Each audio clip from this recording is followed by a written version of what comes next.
c'est intenable de vivre dans la rue sous prétexte qu'on n'a ni les moyens ou alors sous prétexte qu'on vient d'arriver d'un pays en guerre. Une partie des squatteurs de la rue lyonnaise a investi un immeuble abandonné depuis une semaine dans le quartier de la Roseraie à Angers. Les 6 appartements sont, semble-t-il, inhabités depuis près d'un an, ce qui a incité les sans domicile fixe qui n'ont pas trouvé de solution d'accueil à squatter les lieux. Stratégiquement, il est bien placé. Deuxièmement, la Roseraie, c'est un quartier très populaire. Après le 48 de la rue lyonnaise, d'où ils avaient été expulsés il y a un mois, les squatteurs appellent ce nouveau squat de la rue Maréchal-Juin le 49.3. Petit jeu de mots faisant référence à cet article de loi permettant au gouvernement de passer en force à l'Assemblée nationale. Les squatteurs sont pour la plupart des SDF. Il y aurait également de nouveaux demandeurs d'asile avec eux. Oui, mais voilà, ce bâtiment, même inoccupé, appartient à la Soclova, spécialisée dans le logement social. Aujourd'hui, le directeur général de cette dernière, accompagné de la police et d'un huissier, est venu constater l'occupation illégale des lieux. Les personnes sont entrées donc dans l'immeuble, je dirais par effraction. Les serrures ont été changées et aujourd'hui donc quelques personnes occupent les logements. Donc je me suis rendu sur place aujourd'hui pour pouvoir m'assurer de cet état de choses, demander si effectivement nous pouvions rentrer dans notre immeuble, ce que nous ne pouvons plus faire aujourd'hui puisque les portes sont fermées. Nous allons engager nécessairement une procédure puisque nous avons un projet de réalisation de logements sociaux sur ce site. Une expulsion des squatteurs est envisageable, affaire à suivre les prochains jours et prochaines semaines. C'est un chantier d'envergure. D'ici 2012, Beaucouzé, aux portes d'Angers, accueillera ici le centre commercial Atoll, 70 000 m², 45 magasins dédiés à l'équipement, dont l'enseigne phare du lieu, le magasin d'ameublement Alinéa. C'est la première enseigne à s'engager. La signature du bail avec Angers-Loire Métropole et la compagnie de Falsbourg qui porte le projet a eu lieu ce jeudi. Pour le groupe, ce sera le 20e magasin et surtout le plus grand. Eh bien écoutez, c'est un magasin qui sera pour nous dans les magasins de nouvelle génération. Il sera un petit peu plus grand que les précédents parce que nous y intégrerons quelques nouveaux métiers. Et donc à ce titre-là, nous allons justifier d'une surface et d'un choix de produits qui atteindra 12 000 m² de surface de vente. Ameublement intérieur-extérieur avec par exemple du mobilier de jardin. Alinéa sera la locomotive du centre Atoll avec à la clé 170 emplois. Le site Atoll sera également le premier en France à recevoir le label HQE Commerce pour sa conception et sa gestion des énergies. D'autres enseignes comme Castorama vont prochainement s'engager. C'est le dossier qui empoisonne la vie des élus de l'agglomération angevine. En annonçant fin avril dernier l'annulation du PLU, le plan local d'urbanisme des communes d'Angers, Avrier, Trélazé et Saint-Barthélemy d'Anjou, le tribunal administratif de Nantes a provoqué une belle pagaille.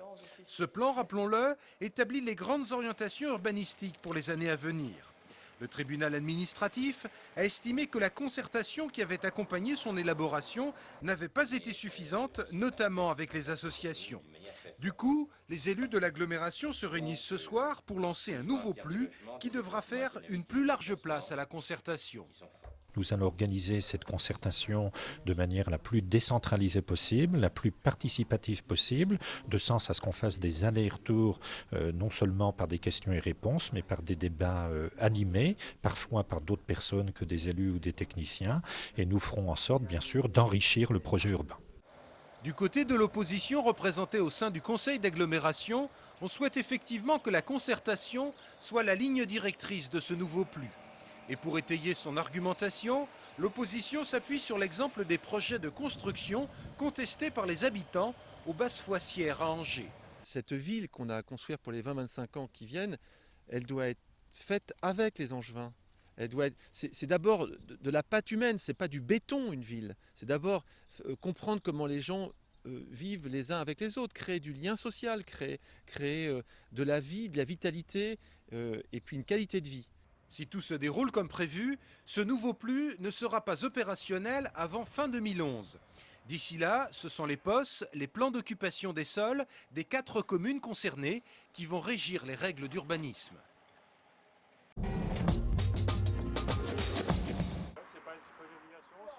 Les footballeurs d'Angesco ne sont plus qu'à quelques heures des vacances. Demain soir, ils se rendront en effet sur la pelouse du Stade de Reims pour y disputer la dernière journée du championnat de Ligue 2. Les Champenois n'ont plus rien à espérer dans cette compétition puisqu'ils ont officiellement été relégués en national la semaine dernière. Pour les hommes de Jean-Louis Garcia, ce dernier match sera peut-être l'occasion de terminer la saison sur une note positive. Il faut bien finir pour tout le monde, quoi. Pas partir avec de blessures, vraiment faire ce match sérieusement pour déjà revenir avec 3 points qui nous feraient beaucoup de bien. Et puis également pour que les joueurs qui partent d'Angers finissent sur une bonne note. C'est toujours moyen de finir sur un match nul ou sur un match perdu.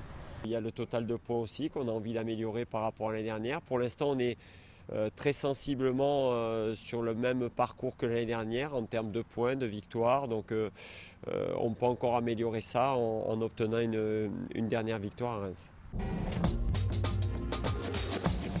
Pour terminer ce journal, on va partager un petit moment assez insolite. Quand des militaires investissent la place Leclerc, il faut que rien ne dépasse. Il faut surtout que tout soit réglé comme du papier à musique, c'est normal.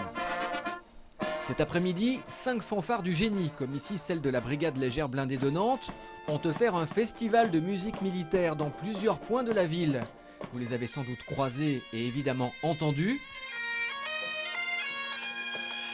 Des choix musicaux éclectiques avec par exemple cette reprise de Deep Purple. Et pour finir, la 5e de Beethoven en cadence.